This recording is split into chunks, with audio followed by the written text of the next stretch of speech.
Hello, and welcome back to the Electric Punch podcast. As always, I am your host, Logan Grigsby, and we're going to have an absolutely electrifying show for you tonight. For the unusual announcements, the Electric Punch podcast stands with people of all cultural, ethnic, religious, racial, and sexual backgrounds. We believe in creating a safe and positive environment for anyone and everyone who wants to participate in our festivities. So remember, look out for each other. If you see something, say something. Drink more water, be kind, and love each other. Wear a coat. It gets cold.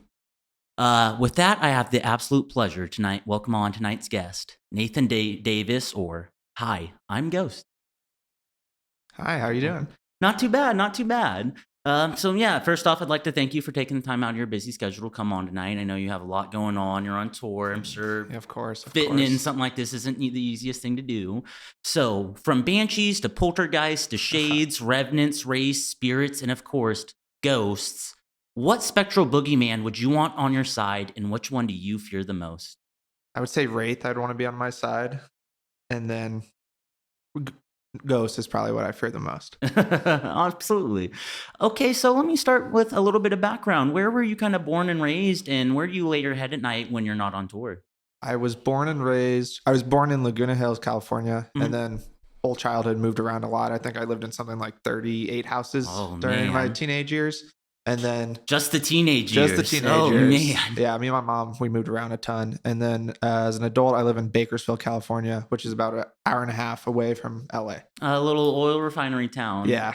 I bet it gives you a nice place to, when you're not on tour, go back, chill. Yeah, I love it because my life is so busy on the road. Absolutely. And so party, chaotic. And then there, it's just nothing, which I love it. Gives you that time to unwind. I love going to shows. I love being in all this, but I definitely get sensory overload. So be able to go back to the sanctuary and recharge the batteries, very important. Definitely.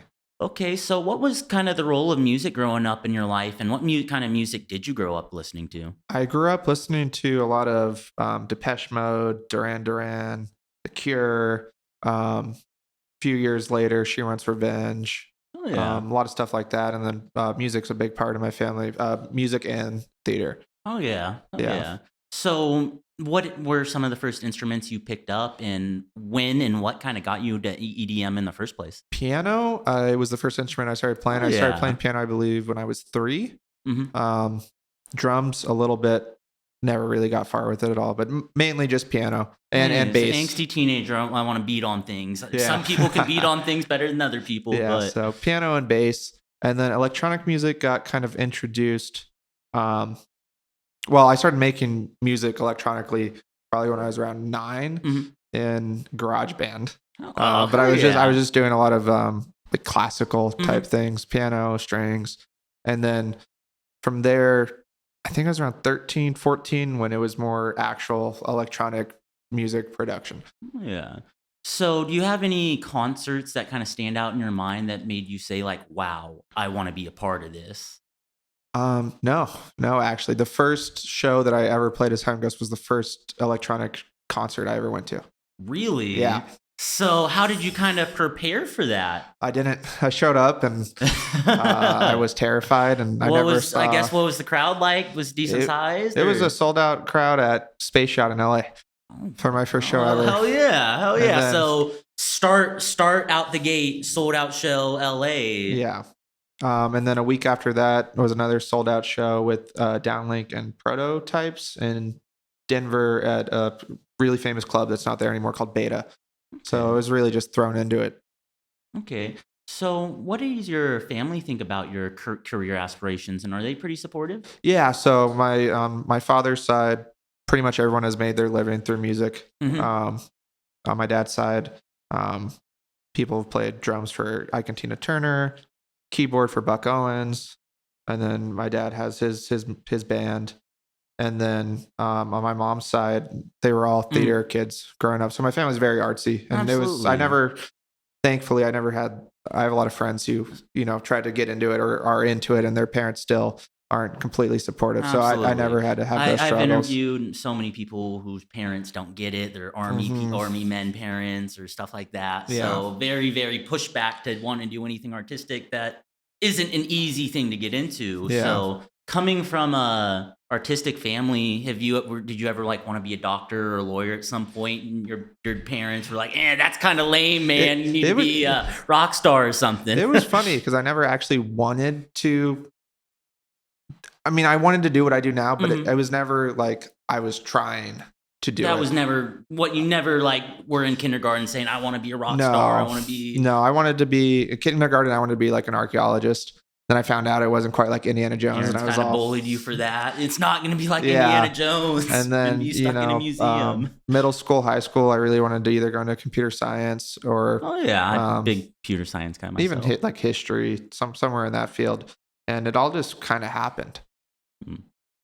Okay, so what do you think is the best piece of advice that you have ever been given related to your music career? That I've been given. Oh, God.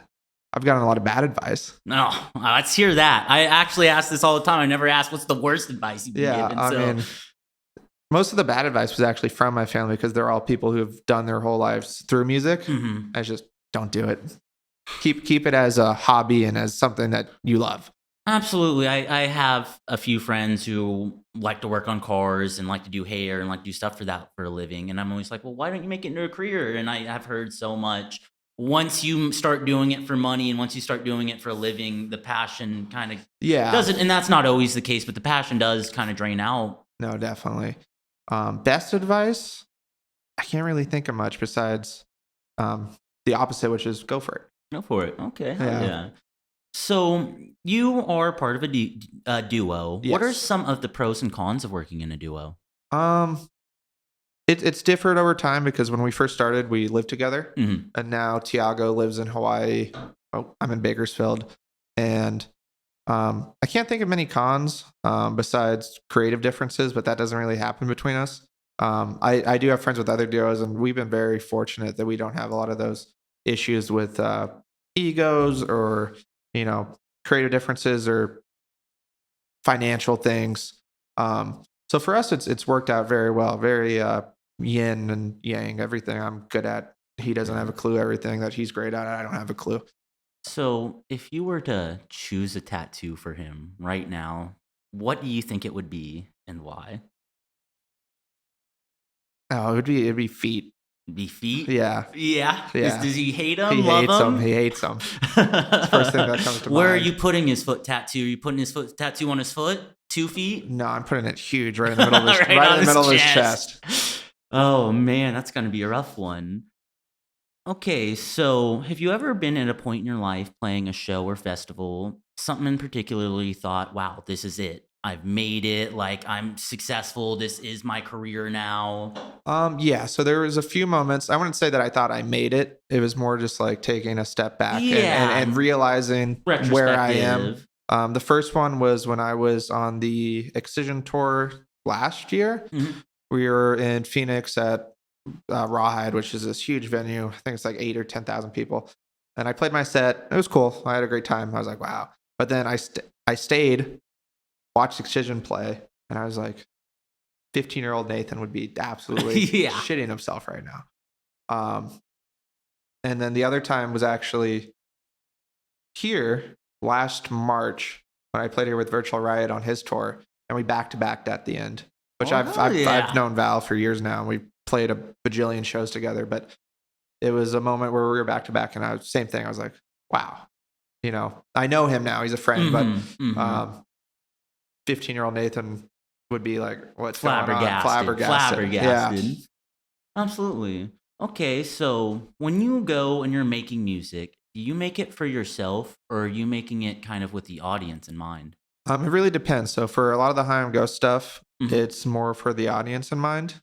And then me and Tiago both have passion projects where we write. Most of that's not dubstep. Absolutely. But I mean, Death Rail was one that was very written for the audience. That we had a very specific idea in mind. We want a song that translates to the live experience.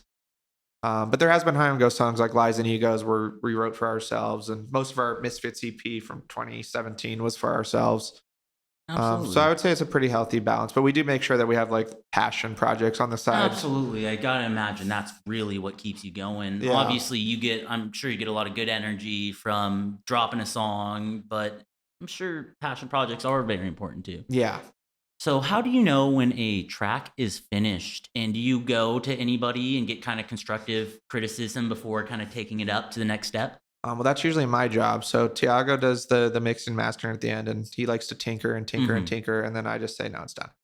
Yeah, I understand that Because we've completely. had times where there was one in particular where when we were doing the Oxygen remix for Excision Wooly Trivecta, he was finishing it up, and it was like 3 days. Hmm. He sent me a new version. Nothing sounded different. I was like, buddy, Yeah, it's done. it's It's time. done. It's time. Yeah. Absolutely, and it really is good to have that person there to say, "Listen, like, you can tweak it. You can sit here and try to mess with the details, but at some point you do gotta it's done." Yeah. Absolutely.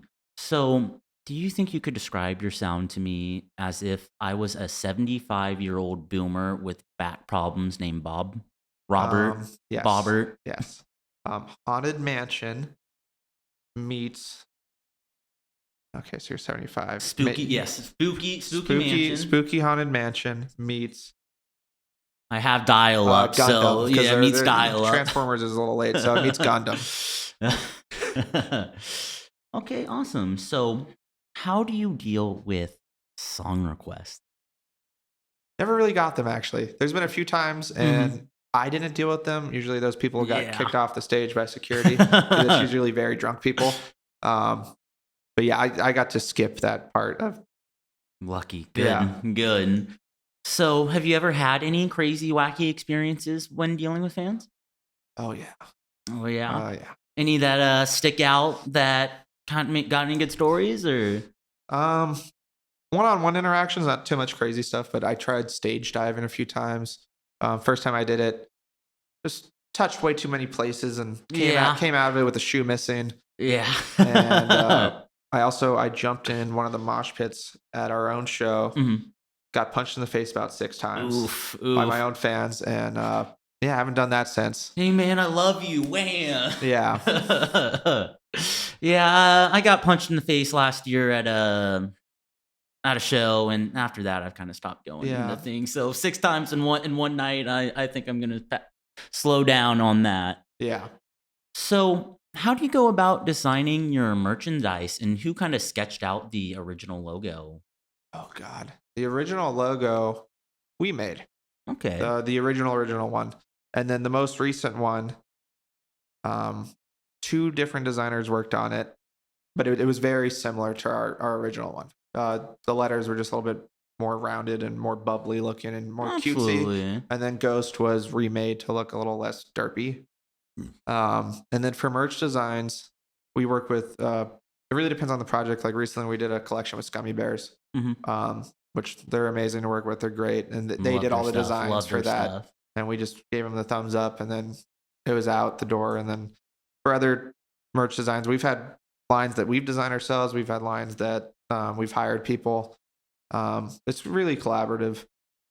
Absolutely, absolutely.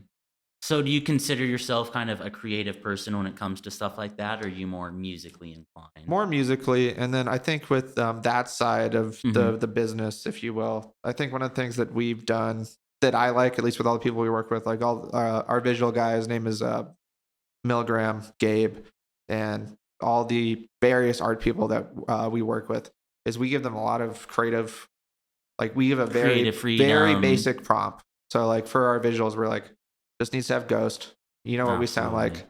See, Have fun. I'm very about that with my tattoos. I terrible at art. I can barely draw a circle. But so usually I'm just pitching them general vague ideas and you do what you do best. I love art. I Yeah. appreciate it. I can't do it. I Yeah. can't do it.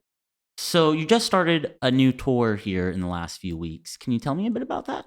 Yeah. So we're going on a 32 date tour with Barely Alive, um, all across the US and a few Canada dates.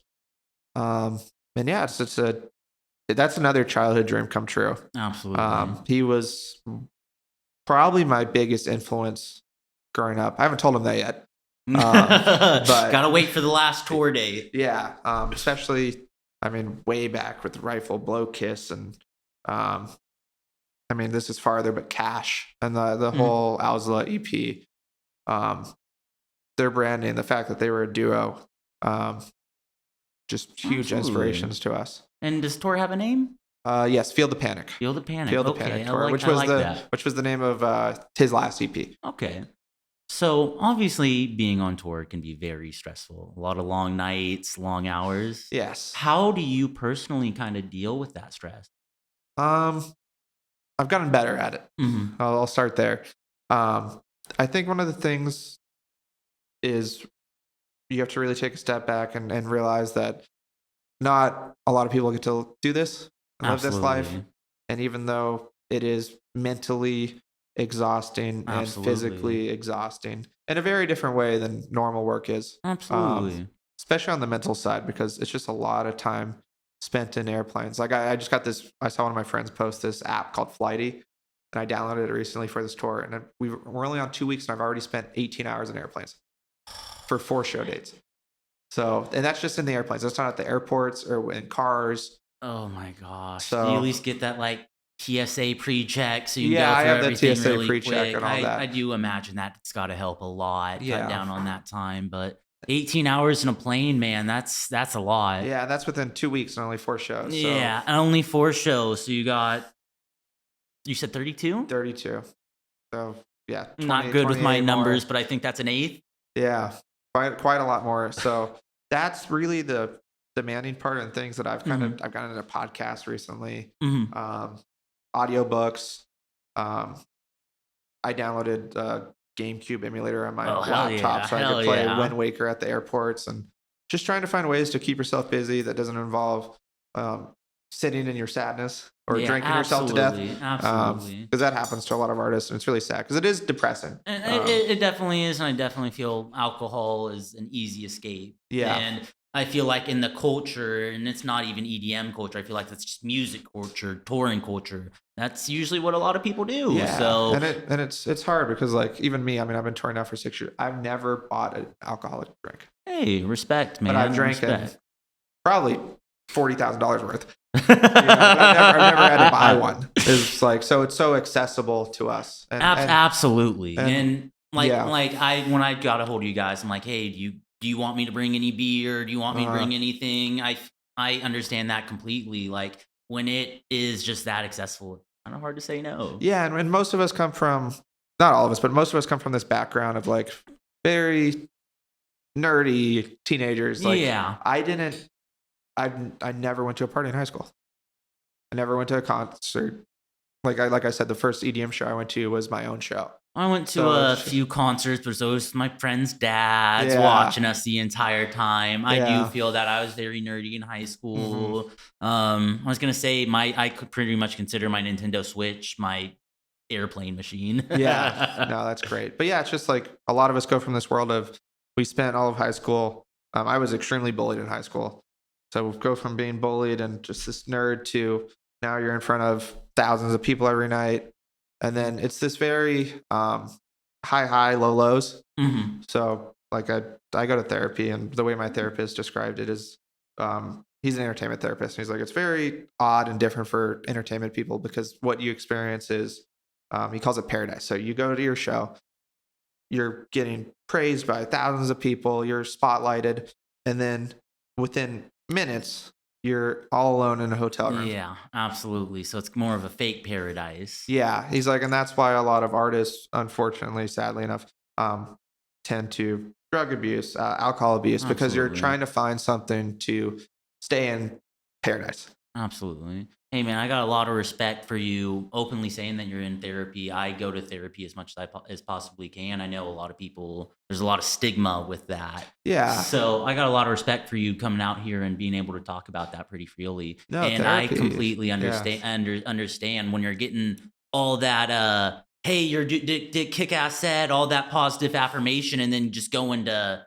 a dark room, man, that fucking sucks. Yeah, in a sad room. Like you get in there, it's 4 a.m. You haven't eaten for 6 hours. It's a hotel you look room. on DoorDash and there's nothing to eat, so you're in the hotel lobby getting Funyuns. and that is about as good as you could get. So, but yeah, therapy is something I think everyone should do. Everybody should do. I don't Everyone. think it can hurt anybody. No, definitely not. Okay, so, you have any pre-show rituals or anything like that you do to kind of warm up and get in the zone before a show? Jump up and down. And then I haven't done as much recently, but I used to have like pre-show songs that I would just listen to. The final countdown every time. No, it would always be weird songs. Like the first one that I listened to for years was "Attention" by Charlie Puth. No idea why, but before every single show is that, and then for a minute it was "Blank Space" by Taylor Swift. Oh my god, I love Blank Space by Taylor Swift. They actually just caught Trump driving around in his like Benz or something, blaring that song. Everyone loves Taylor Swift. It's hard not to, man. And then the last one was. Am I allowed to cuss on the podcast? Yeah. We get one F bomb. One F bomb. There's no F bomb in it. It's called "Bathroom Bitch" by I don't know the artist, but it's a fun song. Okay. So after a show, what do you kind of do to unwind and celebrate something? Like when you've done a successful job, what do you do to unwind and celebrate a little bit? I know obviously by the time you get out, it is probably late. Okay, trying to think. Celebrate? I don't think I've ever celebrated after a successful show. I think I've tried to come down, if that makes sense. Absolutely. Yeah, I do. I did put a unwind in there, so absolutely. What do you do to unwind, chill out, just get collected? Get back to the hotel, usually shower, drink some tea, and then... Oh, tea recommendations? Throat coat, usually for me, because I scream very loud in microphones. Smart. So my throat's usually pretty messed up. So drink some tea, probably eat some food, and then I play a lot of a card game called Magic. Oh, I love Magic. I love Magic. So play some of that or throw on the Food Network and try to doze off. Yeah, it is really hard sleeping though after shows. So. Gotta get myself out of the Magic because if I don't, I'd sit here and talk to you about Magic the rest of the time. Magic was the first thing I actually ever made money on. It's a great thing. I top 16 GP when I was like 13. So do you do that? Bring that along? When you're going on tour, do you ever kind of like try to pop out and go check out some shops? No, I should. That's a great idea. Mm-hmm. So how important do you feel education is to be successful in music? Are we talking traditional education? Not traditional, but like say like music theory. Yeah, music theory, stuff like that. I think it depends on the person. Absolutely. I think there's people that just are naturally musically inclined and gifted, and they could pick it up. I think it is different for electronic music. Mm-hmm. I feel like the people that succeed in electronic music are the people that are crazy enough to twist knobs indefinitely until they figure it out. There is people out there that are just like very technically skilled, like the Virtual Riots, the Sultans. But I would say for every one of those that are very successful, there's 10 people who just twist knobs until it works. Yeah, absolutely. And sometimes you do. Sometimes people just like the brick wall, stone. Mm-hmm. I don't know where I'm going with that. Yeah, but no, I think it definitely will not hurt you to get music theory. I won't think it would hurt either. But yeah, it definitely helps, but I don't think it's needed to succeed in electronic music, at least. Absolutely. So you've played at Lost Lands in Tomorrowland, correct? No, just Lost Lands. I've done Lost Lands. Okay, so that is for a lot of people I interview a dream festival. Do you have any particular show, venue, or festival that would be a dream for you? And what are some of those that you maybe already accomplished? Red Rocks is the only one. That's the one I hear a lot. Yeah, Red Rocks is the only one I hear a lot. Lost Lands was cool, but it was never like one of my dream ones. See, I feel like Red Rocks it's basically like one of a kind, the entire planet. You're not going to go into the mountains and just get these amazing acoustics. Yeah. So I get that. And I've also heard it's like a very weird, different experience for the artist because it's one of the only venues where the audience is looking down at you. Yeah. Which is a trip. Okay. So you recently started a new brand project called Hi, I'm House. Yes. Can you tell me a bit about that? Yeah. So basically it's just Hi, I'm Ghost. But he wants to make some house music. It's something that me and Tiago both been passionate about. forever, since before we started High Ghost. And we've always made house, and we did our Raveyard tour last year, and I opened up the whole tour with a High House set. Hell yeah. Which was incredible, and also one of the worst decisions I made. It can be that. It can be that way. How do you feel kind of the crowds are different? I definitely see a lot of people arguing a lot all the time about the different types of genres and each subgenres of EDM. And a lot of people like hitting rhythm. A lot of people like hitting. Everybody has its critics. Yeah. The house stuff has been really hit or miss, but I'm kind of I've been touring now for 6 years. I don't care. I'm up there. I'm having a great time. I'm smiling. Now I do want to give my fans a great show. So at the moment, I am known for dubstep and all that. So I think my house portion right now is maybe 10 minutes of the set. So easing them into it, but it's something that we're going to be doing this year. Okay. So what kind of inspired you to make that switch? Have you always kind of had a passion for house? Yeah. So we've always written house music. We just never put it out. And we just wanted to do something different. And then also, the whole idea started that we always wrote house. And we were like, how cool would it be to open our own tour with ourselves? Absolutely. Which was great because all the fans came out really, really early to see the house set, which was great for the companies and the other support acts and all that. It was very mentally taxing doing it absolutely two sets a night. Oh, absolutely. Do you ever feel like there's a little bit of pushback? I know Getter did his Visceral tour, and it had a lot of pushback because he was experimenting, and I love that. I love when people experiment and do what they're actually happy making, being passionate about. Do you worry about that pushback? No, we care what our fans say, but at the end of the day, you want to make stuff that makes you happy. We want to make stuff that makes us happy, and if our fans do not want us to experiment creatively, that's okay. You don't have to be our fan anymore. Yeah, it's called growth. Yeah. Called growth. Yeah. So, looking forward to the future, do you see yourself experimenting with any other genres, say drum and bass? We put out a few drum and bass songs. We had a funny idea. We'll probably never do it unless I really hate myself one day and decide to go ahead and do it. But we had an idea to do a High Ghost show where it was like High house, High drum and bass, High hard for hard style, and then High Ghost. So I would do like 4 sets, all different genres. But no, I mean, we have the house stuff coming out this year, and then we also have a bunch of melodic music. Oh yeah. Yeah. Oh yeah. Okay, so we need to take a little break, but it has been fantastic this first half. Great. So, now that we are back, this is probably one of my hardest questions. Oh, fun. Team Jacob, Team Edward. Would you rather be a werewolf or vampire? Vampire. Vampire? Yes. All day. Oh, 100%. I would love to be a vampire. Okay. So, if you could throw a benefit concert for any charitable cause that is close or personal to you, what do you think it would be and why? Probably mental illness in teenagers. Respect. I was a mentally ill teenager. Now I've transitioned to being a mentally ill adult. So yeah. Respect. I'm like you said a little bit earlier, you bullied in high school. Same. So I'm guessing that's good reason to make sure they have those places to talk to. I have brothers that are in high school, and actually they're doing great. Mm-hmm. Complete opposite of my high school experience. Oh, that's always the worst, right? Yeah. One of them, my youngest brother, Zeppelin, exact opposite of me. Mm-hmm. Plays football, popular. You try to be the cooler other brother, but then you're like, fuck, man, they're way cooler than me. Yeah, what do I do? And I've been told him, like, look, man, if we were in high school together, we would not have been friends. Yeah, I think, honestly, you might have kicked sand in my face or stolen my lunch money. Yeah. Okay, so here is a kind of a little bit difficult one. What do you think it takes to be successful today in the music industry, both artistically, musically, and financially?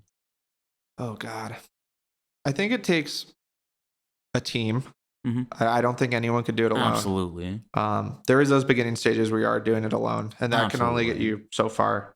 High Ghost, we depend on a lot of people, our managers, Megan, Parker, our agents, for the US, Europe, Asia, all the various designers we work with, vocalists we work with. It's a big team effort, and which is the machine that is now High Ghost. And I think it takes someone who is willing to try and try and try and fail. And I also think the advice that I give all people starting out, that I've said a million times, is my advice is to have fun. Absolutely. Fuck around. Don't forget why you started. Absolutely. Yeah. Absolutely. Okay, so you just had a child, correct? Yes, I did. Is this your first child? First child? Can you tell me a little bit about that experience, and how do you feel like it affects your music and kind of the energy you put into your music, and how do you feel like that'll affect your career? I haven't really processed it yet. She's 2 months old. 2 months old, so pretty fresh. Pretty fresh, but she was in the NICU for those 2 months. She was actually supposed to be born today, the 21st. Yes. She was supposed to be born yesterday. So hard 2 months. Yeah, it was a hard 2 months driving back and forth from the hospital, but she's doing good. It's definitely made touring a little bit different. Leaving is a little bit harder. Absolutely. Yeah, but I think if anything, it makes me want to work harder. I get that. Yeah. I get that. You got that dad energy starting to go on. Be respectful. So I guess, do you have any good dad jokes yet? No. Yeah, I'm sure I'll get there. You gotta take some time. Take some time. But eventually you'll get it. I'm not gonna lie. I spent like 20 minutes earlier Googling ghost dad jokes. Oh, do you got any good ones for me? I wish. Give me some time. I might. Okay. Okay, so you've worked for a few record labels in the past. Now you're signed with Disciple Records? We're not signed to them, no. Not signed. But we have worked with quite a few record labels. Okay. Can you kind of tell me your experience going from a freelance person to working with record labels, and some of the pros and cons of kind of trying to do it yourself and working with the record label? It's very, very different. So when you work with a record label, I think working with record labels is very important at the beginning of your career. Absolutely. It helps get your name out there to a new audience. But I think as your career progresses, it becomes more and more important to not do that. Disciple's always been great to work with. They let us have a lot of control over the art direction and the rollout in terms of marketing, and musically they're the only label that's actually never told us to change anything ever. Absolutely. Oh, hell yeah. So it does kind of feel pretty nice to get that positive feedback. Yeah, they just let us kind of do what we want, which we love and appreciate them for. The only, not downside to working with them, but like as opposed to when we do something ourselves, like next month we have a song on February 3rd coming out with Quiet called Bleed, which we're self-releasing, which we've actually self-released, I think, more than half of our records. And the benefit with that is we just don't have to ask for anything. That's nice. Like if I want to post, because I've been posting videos of the song every night where I play it. If I want to, I don't have to ask anybody. The art direction, even though when we work with Disciple, they kind of let us do whatever we want or whatever they're available. There's no asking to be had. It's just, hey Nathan, you want to do your art like this? Yeah, cool. And that's the biggest benefit. Oh yeah. And you're seeing more artists do it. Like one of my good friends, Jordan Jikwi, just released his Cataclysm mix, which he did self-release, and the response has been great. And that's because he was able to do exactly what he wanted to do. Also with labels, especially with how saturated they are nowadays, you usually get this like 3-day time frame of support, where let's say Monday they announce, Tuesday they post a track list or some type of asset, Wednesday it's out now, and then it's kind of like, okay, you're done. Where when you do it yourself, like what Jikwi's doing right now, I think they teased it for about 2 weeks. It came out, and now they're doing a lot of like follow-up content. Where if he did that on a label, not that he wouldn't be able to do the follow-up content, but it wouldn't be supported by the label most likely. Absolutely. So a lot more freedom, a lot more energy to do yourself. Yeah. Absolutely. So how do you go about reaching out and responding to fans in the community? This can be in person. This could be in social media. In person, I do a lot better, which is weird because I'm very socially awkward. Yeah, I feel that. But I always just like to learn everybody's name, talk for a minute. Online, it's a lot different because most of it's Twitter. I would say my interactions with are with like not a lot of Instagram interaction or Facebook or TikTok. TikTok, a decent amount of interaction actually. I found a lot of really great producers on TikTok, but mostly Twitter, and Twitter's kind of just like I want to call it genuine interaction. So I would say the genuine interaction is done in person. In my earlier years, I don't do as much anymore because I'm old and tired. Felt. I used to go to after parties and Go and do all that, socialize, and then network. and now I'm not doing. I haven't really talked about it yet online. I should, but I'm not really. I used to after every show do like a big meet and greet. Mhm. I'm not really doing it at the moment because I just had the kid. Absolutely. I'm trying not to get makes a lot of sense. Yeah, trying not to get sick while on tour. So I'm taking Absolutely. COVID is still out there. Yeah. So I'm taking an obscene amount of vitamins and working out every day and just trying to make sure I don't get sick while I'm out here. Respect. Yeah. So looking back through your career, what is just a random fun memory that pops up in your head? Oh God. I forget which tour I was on, but it was 2019, somewhere in Florida. Mhm. This is right when I started drinking for the first time. Like actually Ever. drinking. No. Yeah. Like I drank before, but Just this, had a few this drinks, was but drinking. We were in Florida, go to an after party, show up at the person's house. They're like, "Hey, we have moonshine. Have you ever had moonshine before?" No. And I was like, And you gotta know it's actual moonshine if you're down in the South. And I'm like, I have not had moonshine. And I don't know why. Maybe it's my family genetics, but I could drink like no other. I drank probably 3, 5, 6 red Solo cups worth. And gosh, my man. next thing I know, and I know I was drunk at this point because I decided it was a good idea. They're like, "Hey, do you want to get on the boat and go to an after party in the middle of the lake?" And I was like, "Fuck yeah. Sounds great." Hard to say no to, especially when you're moonshine deep. Yeah, and it's raining. Get on this little boat. I'm with a bunch of my other DJ friends. We get onto this island, and I'm just like, felt like a fever dream. Get on this island, and there's like 500 people there. There's a U-Haul with CDJs in it. There's a table over here with just every plastic liquor bottle imaginable. Just the plastic ones. The plastic ones only. And then there's joints being passed around that look like baseball bats. And I DJ'd in the back of that U-Haul for maybe 2 hours. And then eventually cops showed up while I was peeing, actually, which was kind of scary. Oh, always get you at the worst time. Yeah, so I ran away peeing. But yeah, that's probably the craziest story of, I'm like, what am I doing? How did I get here? I went from moonshine to getting chased by cops while I'm peeing. Okay, so could you tell me about your hardest or worst performance, and what do you think that you learned from it? Ooh, worst performance. My worst performance was probably I had a family member die. Oof, I'm sorry to hear that. No problem. But I found out about 15 minutes before I went on stage at this festival years ago. So I was already, not in the headspace to do it. Absolutely. Within that 15 minutes, I called my family and had them book me a flight home, like right after the festival. Mm-hmm. But I got on stage, already not feeling it, and then within like the first 5 minutes, power went out. So it's just one. And it was just like one after another, and I was just not having it. I think I ended up playing for like 30 minutes, and then I think I told the sound guy on stage, I was like, "Hey, I'm leaving." And that was definitely I think it was the worst performance, not because I was messing up, but because you just had the so circumstance going on. Yeah, circumstances. Absolutely. Yeah. Okay, so do you prefer to listen to music or do you prefer to make it? Ugh. Make it, but I listen to it more than I make it. Absolutely. Yeah. Absolutely. If you could have your fans remember you for one thing, what would you want it to be? Being yourself. Oh yeah.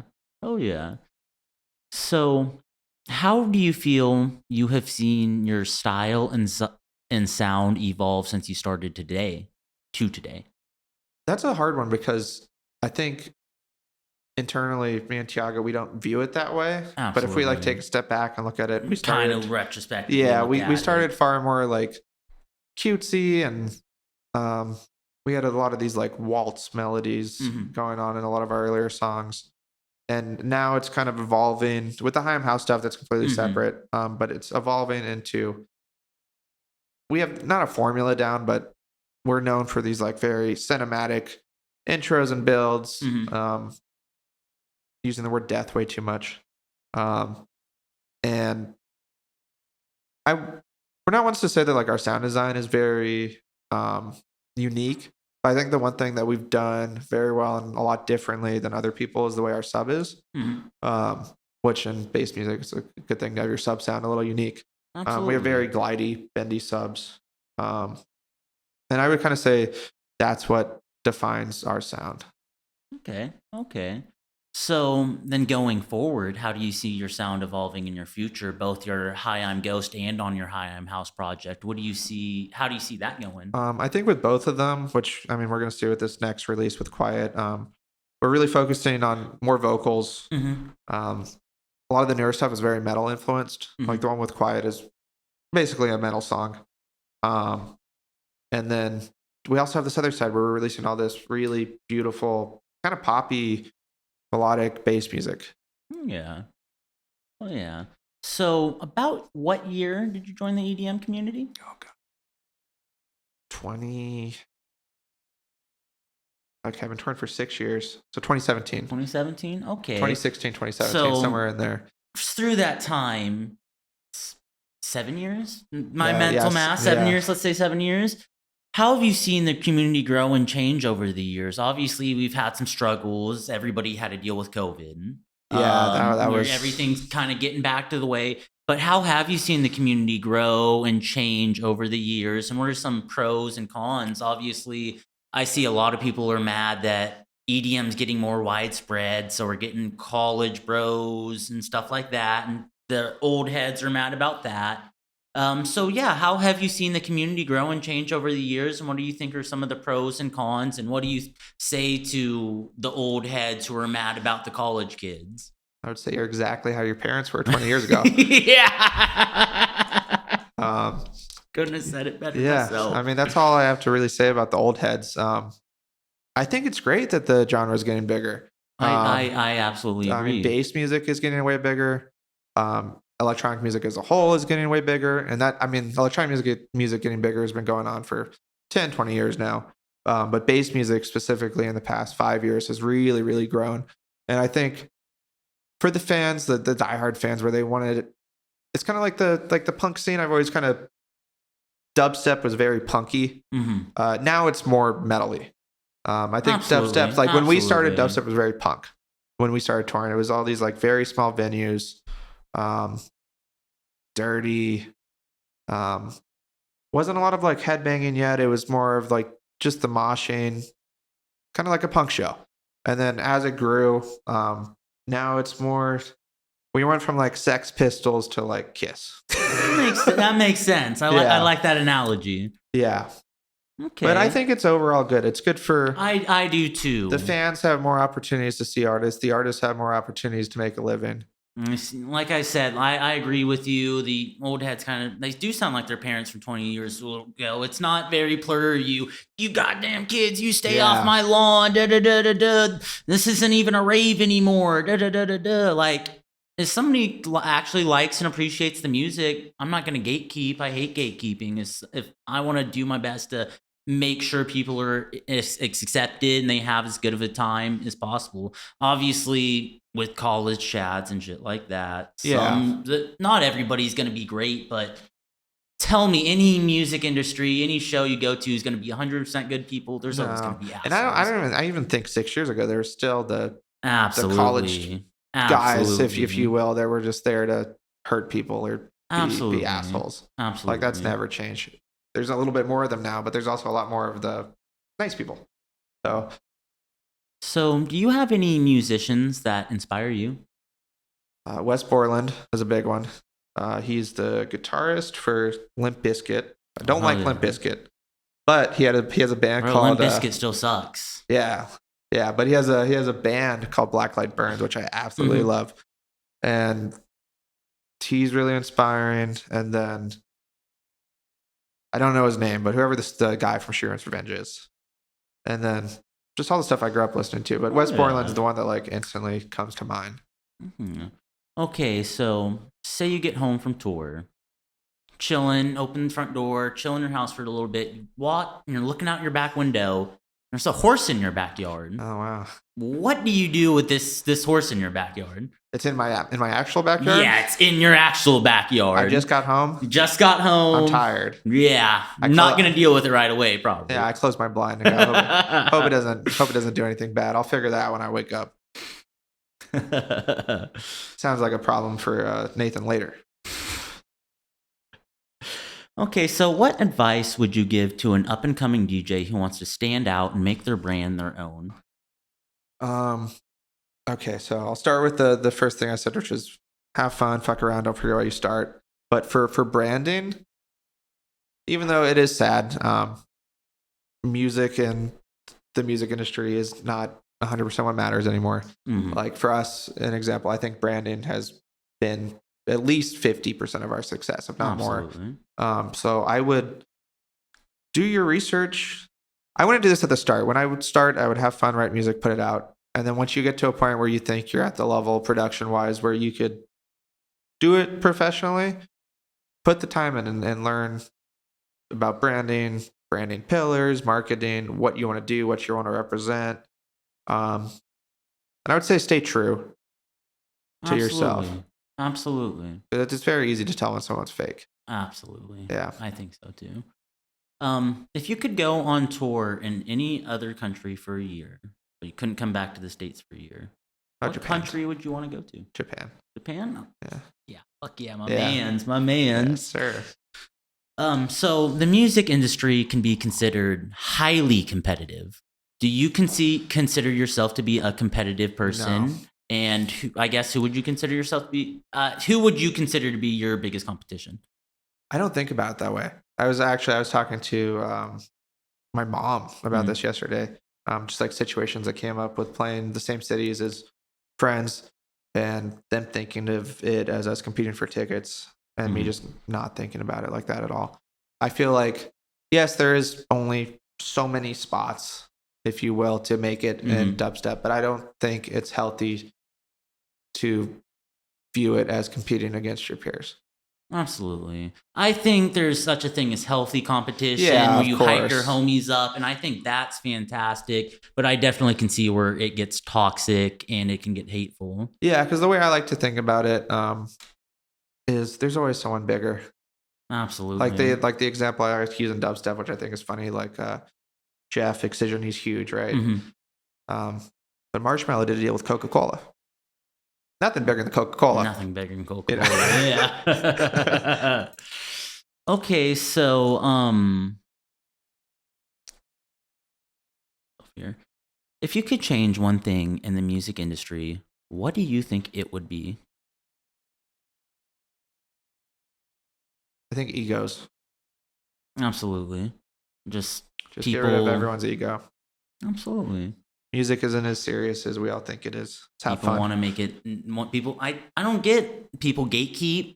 I'm Yeah. like, it's music, man. We can all appreciate it. Oh, and then as soon as they're not underground anymore, oh, I listened to them before they're underground, so you're not a real fan. I'm like, Yeah. come on. And then the biggest things, oh, they're not underground anymore, so I don't hate them. I don't listen to them because they're not. I'm like, Yeah. okay, so somebody you used to like and be passionate about got successful. You don't like them because they did well? Yeah, they did well. What the hell is the wrong weirdest with that? Yeah, it's the weirdest cycle.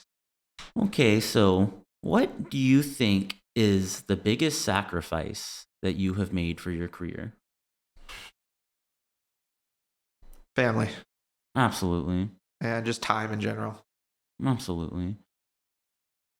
So, when does your inspiration kind of hit you? Do you kind of just get hit at random times and just have to start scribbling things down? Do you kind of lock yourself in your basement and it really depends. I would say it's different every time, but like right now musically we're done, I think, for all of 2023.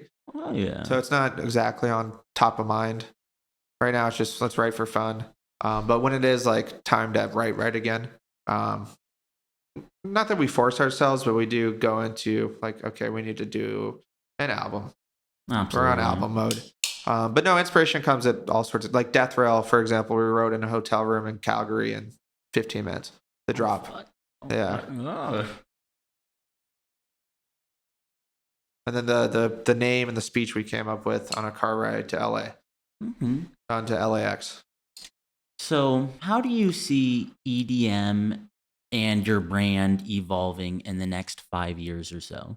5 years. EDM, I think, is just going to continue to get bigger and bigger. I Absolutely. think there's going to be, I'll keep it more on the dubstep side. I think with dubstep, we're going to move in a direction where there's going to be more musicality. Mm-hmm. There's acts like YVM3. They put out their first song today on Apple Music and Spotify. It's no one knows who it is. It's speculated to be a bunch of different people, but that is the first song that I've heard that isn't a dubstep plus metal song. Mm-hmm. It's a dubstep metal song without the plus. Oh yeah. Like it's very putting them together without it being where like a lot of the dubstep metal stuff is just like, okay, they're cool. The intro has guitars. Oh, and then the drop is a dubstep drop, and that's all it is. I think that there's going to be a lot of genre blending between more traditional types of music like rock and metal and hip hop. Like a lot of the stuff, even like XO is making. It's on the trap side, 100%, but he's definitely bringing more songwriting to it, which is something that I think made dubstep popular to begin with all the early guys. Not super early, not like Scream, but a little bit past that, like the early Skrillex stuff or the Kill the Noise stuff, where their songwriting was good. Absolutely. And not that nowadays songwriting isn't good with dubstep. It's just that most of us are writing for live. Absolutely. We're looking at it as every song is a DJ tool and not this is a song. Absolutely. Okay, so my next question. When you're opening a show for somebody else, what do you do to make sure you get the crowd hyped and going, but not too hyped? I don't. I was going to say, do you think it's possible for an opener to go too hard? No. I think if the opener goes harder than you, that's awesome. Okay. So I do think we're pretty close on time. We have about 5 minutes left. So why don't you tell me about future projects, what you have coming up, your tour, anything and everything that you can talk about. Okay. In the next, I got 5 minutes. So anything and everything you can talk about. So for the next 4 months, I'm on tour with Willie, Barely Alive, across the U.S. and some Canada dates. You can check it out at feelthepanic.com. Feelthepanic.com. Which I've been feeling the panic every night with how big. I think we've sold out most of the dates, so it's been good. And then we have a song coming out next month with our friend Quiet. And then we have the Heim House stuff coming out. And then besides that, it all just kind of comes. But I would like to talk about some of the people who I think are doing really well. Jake Wee has been a friend of mine for years now. And I'm just unbelievably proud of him and all the work that he's done in the Cataclysm mix. Another really good friend of mine, Aaron Heritage. He's on tour right now with Kaiwachi. And he's also doing the G-Rex Buku tour at the same time. Oh, hell yeah. So he's killing it. And he's one of the guys in the scenes that I don't think anyone sounds like him. I think he's also one of the most great, genuine people. It's been annoying. We keep on missing him. So he's in Detroit tonight. We were there yesterday. And then last week, we were in Austin on Friday. And he was there on Saturday. Just following you guys. Yeah, so he's on your trail. We're just following each other. And and for all the new young kids coming up, there's so many talented kids that are just working hard, and that's awesome. And just work on your dreams and have fun while you do it. So my final question will be, what is the ultimate form of potato? Is it the baked? Is it the mashed? Is it the French fry? Is it the tater tot? I think for me, it's the hash brown. Oh, the hash brown's pretty good. Hash brown's pretty good. Yeah. Okay, sir. Well, I would like to thank you for taking the time out of your schedule to come on. It has been a fantastic episode. Appreciate it. No, it's not easy to schedule this stuff out, so I'm glad we could get this worked out. And I would just like to thank you, man. It's been a great episode. Thank you. Thank you so much. I had a great time, and I got to go play a show, and I hope to see you there tonight. Oh, absolutely. We'll be there, sir. Absolutely. Perfect. We'll be there, sir. So for my audience, this is my second ever video podcast. So if you're a watcher, hi. Hi. Hello. And if you're a listener, thanks for listening. Remember, like, shares, ratings are all super appreciated. You guys are what makes this happen. This is probably one of the biggest people I've interviewed so far. So if you want to keep getting me bigger and bigger interviews, like, share, rating, subscribes. Thank you, and stay sexy, EDM. Good night.